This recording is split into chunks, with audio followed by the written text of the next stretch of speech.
வணக்கம் நண்பர்களே. சிலர் எந்த ஒரு விஷயத்தையும் பெருசா கஷ்டப்படுற மாதிரி தெரியாமயே வாழ்க்கையில தொடர்ந்து வெற்றிய அடைஞ்சுக்கிட்டே இருப்பாங்க. ஆனா, இன்னும் சிலர் இரவு பகலும் உழைச்சாலும் முன்னேற முடியாம அதே இடத்திலேயே நின்னுட்டு இருப்பாங்க. இதுக்கு காரணம் அதிர்ஷ்டமா? கடின உழைப்பா? இல்ல நம்ம கண்களுக்கு தெரியாத ஒரு ஆழமான ரகசியமா? இன்னைக்கு நீங்க கேட்க போறது சாதாரண மோட்டிவேஷன் பேச்சு கிடையாது. வாழ்க்கைய வேறொரு கோணத்துல பார்க்க வைக்கிற அரிய ஞானம். ஒரு காலத்துல ஒரு பேரரசரின் முழு வாழ்க்கையே மாற்றிய அந்த உண்மை இன்னைக்கும் பல பேருக்கு புரியாம போய்க்கிட்டே இருக்கு. அந்த பேரரசர் அருள்மொழி மன்னன். அந்த ஞானத்தை அவருக்கு கொடுத்தவர் மகரிஷி ஆதித்யர். அவர் சொன்னது சில வார்த்தைகள் தான். ஆனா அந்த சில வார்த்தைகளோட ஆழம் ஒருத்தரோட வாழ்க்கையே தலைகீழா மாற்றும் சக்தி கொண்டது. அதனால இந்த கதையை கவனமா கேளுங்க. ஏன்னா இதுல இருக்கிற ஒரு சின்ன உண்மை கூட உங்க மனசுக்குள்ள பதிஞ்சா இதுக்கப்புறம் வாழ்க்கைய இதே மாதிரி நீங்க பார்க்க மாட்டீங்க. சின்ன வயசுல இருந்தே நம்ம எல்லாருக்கும் ஒரு விஷயம் சொல்லி கொடுத்துட்டே இருப்பாங்க. வாழ்க்கையில ஏதாவது பெரிய சாதனை செய்யணும், பணம் சம்பாதிக்கணும், பேர் வாங்கணும், எல்லாரையும் விட உயரமா இருக்கணும், எல்லாரும் நம்மள பாராட்டணும் அப்படின்னு. ஆனா மகரிஷி ஆதித்யர் அதுக்கு நேர்மாறான ஒரு விஷயத்த சொல்றாரு. ஏதாவது ஆகணும்னு மனசுக்குள்ள இளற ஆசைதான் எல்லா துன்பத்துக்கும் ஆரம்பம் என்று அவர் சொல்றாரு. இதை கேட்ட உடனே யாருக்குமே ஒரு சந்தேகம் வரும். எதுவுமே ஆகக்கூடாதுன்னா வாழ்க்கையே நின்றுடுமா? கனவுகள் எல்லாம் முடிஞ்சிடுமா? நம்ம மதிப்பே இல்லாம போயிடுமா? ஆனா இங்க தான் அந்த ஞானத்தோட உண்மையான அர்த்தம் ஆரம்பமாகுது. அவர் சொல்றது ஒன்றுமில்லாம இருப்பதுன்னா எல்லாத்தையும் இழந்துட்டு வெறுமையா வாழ்றது கிடையாது. அகங்காரம் கரையிற நிலை தான் அது. ஆசைகள் அமைதியாகிற நிலை தான் அது. ஆனா அதே நேரத்துல விழிப்புணர்வு முழுசா உயிர் பெறும். அந்த நிலைக்கு வந்தவங்க ஓடுறத நிறுத்துறாங்க. ஆச்சரியமா அதுக்கப்புறம் தான் வாழ்க்கையே அவர்களை நோக்கி வர ஆரம்பிக்குது. ஒரு அமைதியான ஏரியை நினைச்சு பாருங்க. தண்ணீர் அசையாம இருந்தா முழு வானமும் அதுல தெளிவா தெரியும். ஆனா தண்ணீர் எப்பவும் அலைஞ்சுக்கிட்டே இருந்தா எதுவும் சரியா பிரதிபலிக்காது. நம்ம மனசும் அதே மாதிரி தான். ஆயிரக்கணக்கான ஆசைகள், பயங்கள், ஒப்பீடுகள், எதிர்பார்ப்புகள், நாளைய பற்றிய கவலைகள் இதெல்லாம் மனசை நிரப்பி வச்சிருக்கு. அதனால தான் வாழ்க்கை நமக்கு மங்கலா தெரிகிறது. சரியான முடிவுகள் எடுக்க முடியல. சின்ன விஷயம் கூட பெரிய பிரச்சனை மாதிரி தோணுது. யாராவது ஒரு வார்த்தை சொன்னா நாள் முழுக்க அதையே நினைச்சு மனசு குழம்பிக்கிட்டு இருக்கும். அப்போ பிரச்சனை உலகத்துல தான் இருக்குன்னு நாம நினைக்க ஆரம்பிச்சிடுறோம். ஆனா மகரிஷி ஆதித்யர் சொல்றது வேற. பிரச்சனை வெளியில இல்ல, அது முழுக்க நம்மளுக்குள்ளதான் இருக்கு. இந்த உள்ளிருக்கும் இரைச்சல் அமைதியான நாள் தான் வாழ்க்கையும் நமக்கு எளிமையா தெரிய ஆரம்பிக்கும். ஆனா ஒரு கேள்வி இப்போ உங்க மனசுக்குள்ள வந்திருக்கும். மனசு ஏன் இவ்வளவு அமைதி இல்லாம இருக்கு? ஏன் எப்பவும் ஏதாவது ஒன்றை தேடிக்கிட்டே இருக்கு? மகரிஷி ஆதித்யர் சொல்றாரு, மனசுக்கு எப்போதுமே ஏதாவது ஆகணும், யாராவது நம்மளை பாராட்டணும், எதிர்காலம் நம்ம நினைச்ச மாதிரி நடக்கணும், ஒவ்வொரு சூழ்நிலையும் நம்ம கட்டுப்பாட்டுல இருக்கணும். இந்த ஆசைகள் தான் கொஞ்சம் கொஞ்சமா ஒருத்தரை உள்ளுக்குள்ள சோர்வடைய வைக்குது. ஒரு விஷயத்த நல்லா யோசிச்சு பாருங்க.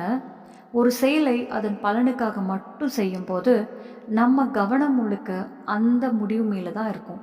வெற்றி கிடைச்சா கொஞ்ச நேரம் சந்தோஷம், கிடைக்கலன்னா ஏமாற்றம். ஆனா அதே செயலை முழு விழிப்புணர்வோட செய்ய ஆரம்பிச்சா அந்த செயல் தியானமா மாறிடும். இதுதான் மகரிஷி ஆதித்யர் சொல்ல வர்ற மிகப்பெரிய ரகசியம். தன்னை வெறுமையாக்கிக்கிட்ட மனிதனோட செயல்கள் தான் உண்மையிலேயே சக்தி வாய்ந்ததாக மாறும். ஏன்னா அந்த செயல்கள் இனிமேல் அகங்காரத்திலிருந்து வராது, விழிப்புணர்விலிருந்து பிறக்கும். அப்படிப்பட்ட ஒவ்வொரு செயலும் இயல்பாகவே அழகாகவும் வலிமையாகவும் இருக்கும். இதை இன்னும் எளிமையா புரிஞ்சுக்க ஒரு சின்ன சம்பவத்தை பார்ப்போம். ஒரு நாள் ஒரு மனிதர் ஒரு சிற்பியிடம் இவ்வளவு அழகான சிலைகளை எப்படி உருவாக்குறீங்கன்னு கேட்டாரு. அதுக்கு அந்த சிற்பி சிரிச்சுக்கிட்டே, நான் சிலையை உருவாக்குறது இல்ல, அந்த கல்லுக்குள்ள ஏற்கனவே இருக்கிற சிலை இல்லாத எல்லா பகுதிகளையும் மட்டும் நீக்கிறேன்னு சொன்னாரு. மகரிஷி ஆதித்யர் சொல்ற ஒன்றுமில்லாம ஆகிறதோட அர்த்தமும் இதுதான். புதுசா எதையும் சேர்க்க வேண்டிய அவசியமே இல்லை. உண்மையிலேயே நீங்கள் இல்லாத எல்லாத்தையும் மட்டும் கொஞ்சம் கொஞ்சமாக நீக்கினா போதும். பயத்தை நீக்குங்க, அகங்காரத்தை விடுங்க, ஒப்பீட்டை விடுங்க, போலியான அடையாளங்களை விலக்குங்க. அப்புறம் எஞ்சுறது உங்கள் உண்மையான இயல்பு மட்டும்தான். அதுதான் எல்லையில்லாத சக்திக்கான ஆதாரம். இன்னைக்கு நிறைய பேர் வாழ்க்கையை மாற்றணும்னா இன்னும் நிறைய விஷயங்கள் தெரிஞ்சுக்கணும், இன்னும் நிறைய அறிவை சேர்க்கணும்னு நினைக்கிறாங்க. ஆனால் மகரிஷி ஆதித்யர் அதையும் தலைகீழாக மாற்றுறாரு. மாற்றம் என்பது புதிய அறிவை சேர்ப்பதால் வராது, அறியாமையை நீக்கிறதால தான் வரும் என்று அவர் சொல்றாரு. இதை நம்ம தினசரி வாழ்க்கையிலேயே பார்க்கலாம். ஒரு மொபைல் முழுக்க மெமரி நிரம்பி இருந்தா அதுக்குள்ள புதுசா எந்த ஆப்பையும் இன்ஸ்டால் பண்ண முடியாது. அதே மாதிரி நம்ம மனசும் பழைய நம்பிக்கைகள், பழைய காயங்கள், பழைய அவமானங்கள், பழைய பயங்கள், பழைய அனுபவங்கள், இப்படி நிறைய விஷயங்களால நிரம்பி வழியுது. அதனால உண்மைக்கு இடமே கிடைக்கல. அதனால தான் அவர் நிரப்பாதீங்க, வெறுமையா இருங்கன்னு சொல்றாரு. ஏற்கனவே நிரம்பி இருக்கிற இடத்துல புதுசா எதுவும் நுழைய முடியாது. முதல்ல அதுக்கு இடம் உருவாகணும். அதுதான் உண்மையான மாற்றத்தோட முதல் படி. ஆனால் இங்கே நிறைய பேருக்கு ஒரு பெரிய குழப்பம் இருக்கும். வெறுமையாக ஆகணும்னா எல்லாத்தையும் விட்டுட்டு காடு போயிடணுமா, குடும்பத்தை விட்டு பிரியணுமா, பணத்தையும் வேலையையும் துறக்கணுமா? மகரிஷி ஆதித்யர் அதுக்கு தெளிவான பதில் சொல்றாரு. இல்லை, ஒருபோதும் இல்லை. இதுதான் அதிகமான மக்கள் தவறா புரிஞ்சுக்கிற இடம். அவரு வெளிப்புற வாழ்க்கைய விட்டு விட சொல்லல, உள்ளுக்குள்ள இருக்கிற பற்றை மட்டும் விட சொல்றாரு. வீட்டிலேயே இருங்க, உங்க வேலையை செய்யுங்க, தொழில் நடத்துங்க, குடும்பத்தை அன்பா பார்த்துக்கங்க. ஆனா எதுவும் என்னோடது, இதுதான் நான் உள்ளுக்குள்ள பற்றிக்காதீங்க. அதுதான் உண்மையான சுதந்திரம். தாமரை மலர் தண்ணீருக்குள்ளேயே வளருது, ஆனா அந்த தண்ணீர் அதை கசக்க முடியாது. அதே மாதிரி ஞானி இந்த உலகத்துல வாழ்றாரு, ஆனா உலகம் அவருக்குள்ள நுழைய முடியாது. அதுதான் வெறுமையோட உண்மையான அர்த்தம். இன்னும் ஆச்சரியமான விஷயம் என்னன்னா, ஒருத்தர் உள்ளுக்குள்ள இப்படி வெறுமையா மாறும்போது அவரோட செயல்திறன் குறையாது, அதுக்கு மாறாக இன்னும் அதிகரிக்கும். முடிவுகள் தெளிவாக ஆரம்பிக்கும், முகத்துல ஒரு அமைதி தெரியும், பேசுற வார்த்தைகளுக்கு ஒரு வலிமை வரும். காரணமே இல்லாம மக்கள் அவரை நோக்கி ஈர்க்கப்பட ஆரம்பிப்பாங்க. ஏன்னா அவர் தன்னோட சக்தியை வீணாக்கிறது இல்லை, அதை குவிக்க ஆரம்பிச்சிருப்பாரு. அதனால தான் சிலரை பார்த்தாலே ஒரு நிம்மதி கிடைக்கிற மாதிரி இருக்கும். அவங்க அதிகமாக பேச மாட்டாங்க, ஆனால் பேசுகிற ஒவ்வொரு வார்த்தையும் நேராக மனசுக்குள்ளே போய் பதிஞ்சிடும். ஏன்னா அந்த வார்த்தைகள் அகங்காரத்திலிருந்து வரலை, அமைதியிலிருந்து வருது. இப்போ இன்னொரு முக்கியமான கேள்வி, இவ்வளவு சக்தி இந்த வெறுமைக்குள்ள இருக்குன்னா உலகத்துல ஏன் இதை பெரும்பாலான மக்கள் ஏற்றுக்கொள்ளல? மகரிஷி ஆதித்யர் சொல்றாரு, அதுக்கு காரணம் நம்ம அகங்காரம். அது ஒருபோதும் அமைதியா இருக்க விரும்பாது. எப்பவும் இன்னும் ஏதாவது சாதி, இன்னும் உயரம் போ, இன்னும் எல்லாருக்கும் உன்னை நிரூபி, அப்படித்தான் சொல்லிக்கிட்டே இருக்கும். அந்த ஓட்டத்துல தான் முழு வாழ்க்கையும் போயிடும். கடைசியில எல்லாத்தையும் சம்பாதிச்ச பிறகுதான் தன்னையே இழந்துட்டோம் என்று மனிதன் உணர ஆரம்பிப்பான். ஆனால் தன்னை உண்மையாக கண்டுபிடிச்ச ஒருத்தருக்கு உலகத்தை வெல்லணும் என்ற அவசியமே இருக்காது. ஏன்னா அவர் செய்கிற ஒவ்வொரு வேலையும் பயம் இல்லாமல், சிரமம் இல்லாமல், இயல்பாகவே வெற்றியை நோக்கி நகரும். அந்த நேரத்தில் மகரிஷி ஆதித்யர் அருள்மொழி மன்னனை பார்த்து ஒரு கேள்வி கேட்டாரு. அது சாதாரண கேள்வி இல்லை, அந்த ஒரு கேள்வியே அவரோட முழு வாழ்க்கையும் உழுக்க போகுது. பல வருடங்களா தூங்கி கிடந்த உண்மையை ஒரே நொடியில விழிக்க வைக்க போகுது. அந்த கேள்வி என்ன? அந்த ஒரே பதில் எப்படி ஒரு பேரரசரின் உள்ளத்தையே முழுசா மாற்றுச்சு? அதுதான் இப்போ இந்த கதையோட அடுத்த கட்டம். அடுத்த நொடியில நடக்க போற அந்த சந்திப்பு அருள்மொழி மன்னனின் வாழ்க்கையையும் அவர் நினைச்சிருந்த நான் என்ற அடையாளத்தை என்றென்றைக்கும் மாற்றப் போகுது. அருள்மொழி மன்னனின் அரசவை அந்த நாள் வழக்கத்தை விட அதிக கம்பீரமா இருந்தது. நாடு முழுக்க இருந்த பெரிய முனிவர்கள், துறவிகள், சாஸ்திரங்களை ஆழமாக கற்றவர்கள் எல்லாரும் அந்த அவையில் இருந்தாங்க. ஒவ்வொருத்தரும் தங்களோட அறிவை வெளிப்படுத்திக்கிட்டு இருந்த நேரம் அது. அப்போதுதான் ஒரு இளம் முனிவர் மெதுவா அந்த மண்டபத்துக்குள்ள நடந்து வந்தாரு. அவர் தான் மகரிஷி ஆதித்யர். அவரோட உடல் 8 இடங்கள்ல வளைஞ்சிருந்தது. அவரை பார்த்த உடனே அவையில் இருந்த பலர் சிரிக்க ஆரம்பிச்சிட்டாங்க. யாரும் அவரோட ஞானத்தை பார்க்கல, எல்லோரோட பார்வையும் அவர் உடம்பு மேல தான் இருந்தது. ஆனா ஆச்சரியமா அவரும் அமைதியா புன்னகைத்தாரு. இதை பார்த்த அருள்மொழி மன்னன், இங்க இருக்கிற எல்லாரும் உங்களை பார்த்து சிரிக்கிறாங்க. ஆனா நீங்களும் சிரிக்கிறீங்க. அதுக்கு காரணம் என்னன்னு கேட்டாரு. அதுக்கு மகரிஷி ஆதித்யர் அமைதியான குரல்ல, மன்னா, இது ஞானிகள் நிறைந்த அவைன்னு நினைச்சுதான் நான் உள்ள வந்தேன். ஆனா இங்க உடம்ப மட்டும் பார்க்கறவங்க தான் இருக்காங்க. உண்மைய பார்க்குற கண்கள் இன்னும் திறக்கல போல இருக்குன்னு சொன்னாரு. அந்த ஒரு பதில் முழு அரசவையும் அமைதியாக்கிடுச்சு. அந்த நொடிதான் அருள்மொழி மன்னன் புரிஞ்சுக்கிட்டாரு. தன்னோட முன்னாடி நிற்கிறவர் சாதாரண முனிவர் இல்ல, வாழும் ஞானமே மனித உருவம் எடுத்து நிக்குது.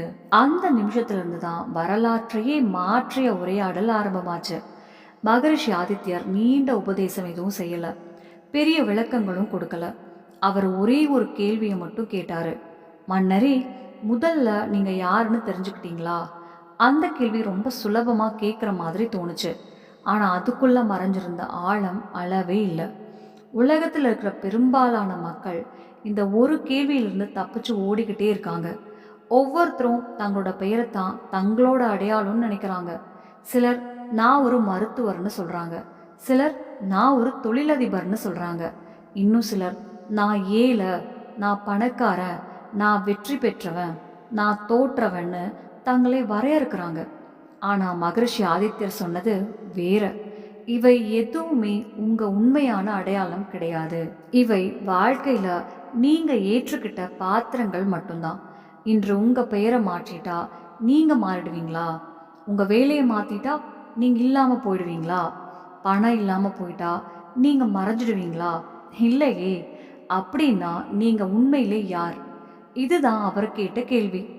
இந்த கேள்விக்குள்ள ஆழமா இறங்க ஆரம்பிக்கிற நொடியிலிருந்தே மனசு பயப்பட ஆரம்பிக்கும். ஏன்னா பல வருடங்களா கட்டி காத்து வந்த போலியான அடையாளம் உடைய ஆரம்பிக்கும். அதுதான் அகங்காரத்துக்கு மிகப்பெரிய பயம். அதனால மனசு உடனே வேற எண்ணங்களை உருவாக்கும், புதிய கவலைகளை கொண்டு வரும், எதிர்காலத்தை நினைக்க வைக்கும், கடந்த காலத்தை கிளறி எடுக்கும். எந்த வழியிலாவது உங்களை உங்ககிட்ட இருந்து தள்ளி வைக்க முயற்சி செய்யும். மகரிஷி ஆதித்யர் சொல்றாரு, மனசோட மிகப்பெரிய ஆயுதம் இதுதான். உலகத்துல இருக்கிற எல்லாத்தையும் நீங்க தெரிஞ்சுக்கணும், ஆனா உங்களை மட்டும் ஒருபோதும் தெரிஞ்சுக்க கூடாது என்பதுதான் அதோட வேலை. அதனால தான் தனியா அமைதியா உட்கார்ந்தாலே சில நிமிஷத்துக்குள்ள மனசு எதிர்கால கவலைகளையும், பழைய நினைவுகளையும், முடியாத கனவுகளையும், பழைய சண்டைகளையும் மீண்டும் மீண்டும் உங்க முன்னாடி கொண்டு வந்து நிறுத்தும். ஒரு கணம் கூட அமைதியா இருக்க விடாது. ஏன்னா அந்த ஒரு கணம் அமைதி வந்துட்டா நீங்க உங்க உண்மையான இயல்பை பார்க்க ஆரம்பிச்சிடுவீங்க. அப்போ மனசோட ஆதிக்கம் மெதுவா மறைய ஆரம்பிச்சிடும். மகரிஷி ஆதித்யர் தொடர்ந்து, நீங்க மனசு கிடையாதுன்னு சொன்னாரு. இந்த ஒரு வாக்கியம் கேட்க சுலபமா இருந்தாலும் அதை உண்மையா அனுபவிச்சா வாழ்க்கையில பாதி பிரச்சனைகள் அதே நிமிஷத்துல கரைய ஆரம்பிச்சிடும். கோபம் வந்தா நான் கோபமா இருக்கேன்னு சொல்றோம், சோகம் வந்தா நான் சோகமா இருக்கேன்னு சொல்றோம். ஆனா ஒரு நிமிஷம் யோசிச்சு பாருங்க. கோபம் வந்துச்சு, கொஞ்ச நேரத்துல போயிடுச்சு. சோகமும் வந்துச்சு, அதுவும் கடந்து போயிடுச்சு. வர்றதும் போறதுமான ஒரு விஷயம் எப்படி நீங்களா இருக்க முடியும்? மாறிக்கிட்டே இருக்கிறது உங்க உண்மையான இயல்பா இருக்க முடியாது. மாறாம எல்லாத்தையும் கவனிச்சுக்கிட்டு இருக்கிற ஒருத்தர் இருக்காரே, அவர்தான் நீங்கன்னு மகரிஷி ஆதித்யர் சொன்னாரு. அத இன்னும் தெளிவா புரிய வைக்க அவர் ஒரு அழகான உதாரணம் சொன்னாரு. வானத்தை நினைச்சு பாருங்க. சில நேரம் கருமேகங்கள் வரும், சில நேரம் வெள்ளை மேகங்கள் வரும், மழை பெய்யும், வெயில் அடிக்கும். ஆனா இந்த எல்லா மாற்றங்களும் நடுவுல வானம் மட்டும் மாறுதா? இல்ல, அது எப்பவும் அதே மாதிரி தான் இருக்கும். மேகங்கள் தான் வந்து போகுது.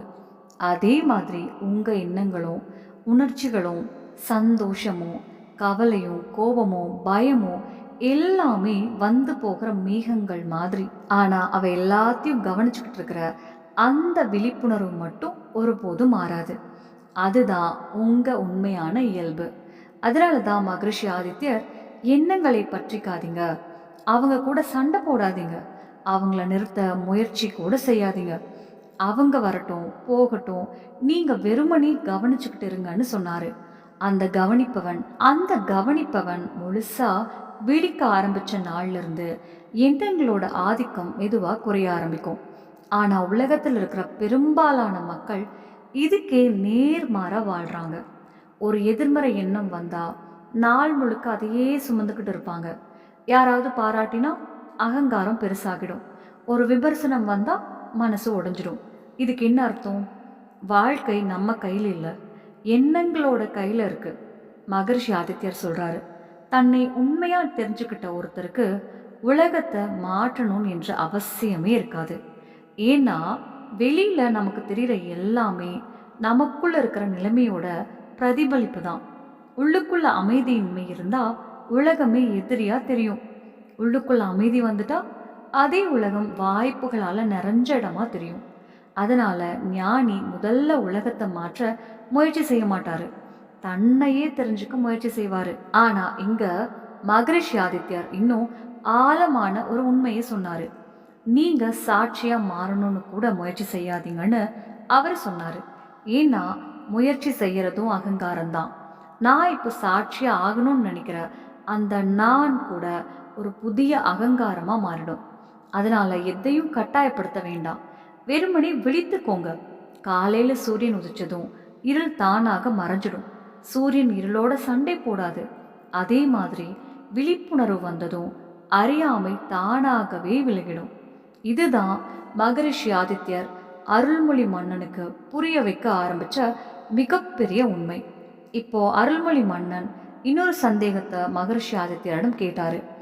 ஒருவேளை நான் உண்மையிலேயே தூய விழிப்புணர்வாக இருந்தா ஏன் இன்னும் துன்பப்படுறேன், ஏன் பயப்படுறேன், ஏன் இந்த உலகத்தோட பந்தத்துல சிக்கிக்கிட்டு இருக்கேன்? இந்த கேள்வி அந்த மன்னனோட மட்டும் இல்ல, வாழ்க்கையில எப்போதாவது என்னால ஏன் நிம்மதியா இருக்க முடியலன்னு யோசிச்ச ஒவ்வொருத்தரோட கேள்வியும் இதுதான்.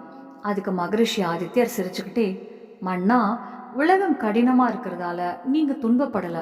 நீங்க இல்லாத ஒன்றை நீங்கன்னு நம்பிக்கிட்டு அதோட உங்களை கட்டி போட்டதால தான் துன்பப்படுறீங்கன்னு சொன்னாரு. அந்த ஒரு பதில் அருள்மொழி மன்னனை ஆழமா யோசிக்க வைத்தது. அதுக்கப்புறம் மகரிஷி ஆதித்யர் இன்னும் ஆழமா விளக்க ஆரம்பிச்சாரு. மன்னா, நீங்க உடம்பு இல்லை, மனசும் இல்லை, எண்ணங்களும் இல்லைன்னு புரிஞ்சிருந்தா அப்புறம் ஒவ்வொரு நாளும் ஏன் பயம் உங்களை துரத்துது? ஏன் யாராவது ஒரு வார்த்தை சொன்னாலே மனசு உடைஞ்சிடுது? ஏன் சின்ன சம்பவம் கூட பெரிய புயலா மாறிடுதுன்னு கேட்டாரு. உடனே அவரே அதுக்கான பதிலையும் சொன்னாரு. உங்க துன்பம் உலகத்தால வரல, நீங்க உருவாக்கிக்கிட்ட அடையாளத்தால தான் வருது. நீங்க ஒருபோதும் இல்லாத ஒன்றை நீங்கன்னு நம்பிட்டீங்க. இந்த ஒரு வரியிலேயே வாழ்க்கையோட மிகப்பெரிய ரகசியம் மறைஞ்சிருக்கு. அவர் ஒரு எளிய உதாரணம் சொன்னாரு. யாராவது உங்களை பாராட்டினா உடனே சந்தோஷப்படுறீங்க. அதே மனிதர் நாளைக்கு உங்களை விமர்சிச்சா உள்ளுக்குள்ள நெருப்பு பற்றிக்கிற மாதிரி ஆகிடுது. இப்போ உண்மையிலே என்ன மாறுச்சு? சில வார்த்தைகள் மட்டும்தான். ஆனா அந்த சில வார்த்தைகளே உங்க அமைதியை எடுத்துட்டு போயிடுச்சுன்னா உங்க அமைதி இன்னொருத்தரோட கையில இருக்கு என்பதுதான் அதோட அர்த்தம். மகரிஷி ஆதித்யர் சொன்னாரு, உங்க அடையாளம் மற்றவர்களோட கருத்தை சார்ந்திருக்கிற நாள்ல இருந்தே உங்க சுதந்திரம் முடிஞ்சிடும். இதுதான் மனிதன் செய்யற மிகப்பெரிய தவறு. உலகம் நம்மை பற்றி என்ன சொல்றதோ அதையே நம்ம உண்மையா நம்ப ஆரம்பிச்சிடுறோம். சின்ன வயசுல யாராவது நீ புத்திசாலின்னு சொன்னாங்க, அதை நம்பிட்டோம். இன்னொருத்தர் நீ பலவீனமானவன்னு சொன்னாங்க, அதையும் உண்மையா ஏத்துக்கிட்டோம். இப்படியே மற்றவர்களோட வார்த்தைகள், கருத்துக்கள், அனுபவங்கள், நினைவுகள் எல்லாம் சேர்ந்து ஒரு போலியான ஆளுமையை உருவாக்கிடுச்சு. ஆனா அது ஒருபோதும் நம்ம உண்மையான இயல்பு இல்லைன்னு மகரிஷி ஆதித்யர் சொன்னாரு. அதனால்தான் மனிதன் வாழ்நாள் முழுக்க தன்னை நிரூபிக்க ஓடிக்கிட்டே இருக்கான். ஒருத்தன் பணத்தால தன்னை நிரூபிக்க நினைக்கிறான், இன்னொருத்தன் புகழால நிரூபிக்க நினைக்கிறான், வேறொருத்தன் அறிவால உயர்ந்தவன் ஆகணும்னு நினைக்கிறான். ஆனா இவ்வளவு கிடைச்ச பிறகும் உள்ளுக்குள்ள ஒரு வெறுமை மட்டும் மாறவே மாட்டேங்குது. ஏன்னா அகங்காரத்துக்கு திருப்தின்னு ஒரு முடிவே கிடையாது. இன்னும் வேணும், இன்னும் வேணும்னு தான் அது சொல்லிக்கிட்டே இருக்கும். அதனால மகரிஷி ஆதித்யர் தெளிவா சொன்னாரு, ஏதாவது ஆகணும் என்ற ஆசை இருக்கும் இடமெல்லாம் பந்தமும் இருக்கும். தன்னை முழுமை இல்லாதவன்னு நம்புறவனால ஒருபோதும் முழுமையான அமைதியை அனுபவிக்க முடியாது. ஆனா மகரிஷி ஆதித்யர் கடைசியா சொன்ன ஒரு உண்மை அருள்மொழி மன்னனின் மனசுக்குள்ள ஆழமா பதிஞ்சது. ஏதாவது ஆகணும் என்ற ஆசை இருக்கும் இடமெல்லாம் பந்தமும் இருக்கும். தன்னை முழுமை இல்லாதவன்னு நினைக்கிறவனால ஒருபோதும் முழுமையான அமைதியை அனுபவிக்க முடியாது. இந்த ஒரு வாக்கியம் பல வருடங்களா அவர் தேடிக்கிட்டு இருந்த எல்லா கேள்விகளுக்கும் மெதுவா பதிலாக மாற ஆரம்பிச்சது. அந்த நிமிஷத்துல அருள்மொழி மன்னன் புரிஞ்சுக்கிட்டாரு. மனிதன் உலகத்தை வெல்லணும்னு ஓடுறதுக்கு முன்னாடி தன்னையே தெரிஞ்சுக்கணும். வெளியில கிடைக்கிற வெற்றி எவ்வளவு பெரியதா இருந்தாலும் உள்ளுக்குள்ள அமைதி இல்லைன்னா அது முழுமையான வெற்றி இல்லை. அதே நேரம் உள்ளுக்குள்ள உண்மையை கண்டுபிடிச்ச ஒருத்தருக்கு வெளியில இருக்கும் எந்த சூழ்நிலையும் அவரோட நிம்மதியை பறிக்க முடியாது. இதுதான் மகரிஷி ஆதித்யர் சொல்ல வந்த ஞானத்தின் சாராம்சம். இந்த உண்மை அன்றைக்கு அருள்மொழி மன்னனின் வாழ்க்கையை மட்டும் மாற்றல, ஆயிரக்கணக்கான ஆண்டுகள் கடந்த பிறகும் உண்மையை தேடுற ஒவ்வொரு மனிதனுக்கும் வழிகாட்டுற ஒளியா இன்னைக்கும் வாழ்ந்துக்கிட்டே இருக்கு. நாம தேடுற அமைதியும் சந்தோஷமும் சுதந்திரமும் வெளியில இல்லை, அது எப்போதுமே நமக்குள்ள தான் இருந்துச்சு என்பதை தான் இந்த ஞானம் நமக்கு நினைவுபடுத்துது. இதோட இந்த கதையும் நிறைவுக்கு வருது. இந்த கதையில இருந்த ஒரு சின்ன உண்மை கூட உங்களுக்கு பயனுள்ளதா இருந்தா இந்த வீடியோவுக்கு ஒரு லைக் பண்ணுங்க. உங்க கருத்தை கமெண்ட்ல கண்டிப்பா சொல்லுங்க. இன்னும் இது போல ஆழமான ஆன்மீக கதைகளை தொடர்ந்து பார்க்க நம்ம ஆன்மீக தமிழ் சேனலை சப்ஸ்கிரைப் பண்ணி பெல் ஐக்கானை பிரஸ் பண்ண மறக்காதீங்க. மீண்டும் ஒரு புதிய சிந்திக்க வைக்கும் கதையோட உங்களை சந்திக்கிறேன். நன்றி, வணக்கம். நம்ம சேனல்ல பிடிச்சிருச்சுன்னா லைக் பண்ணுங்க, ஷேர் பண்ணுங்க, சப்ஸ்கிரைப் பண்ணுங்க. நன்றி.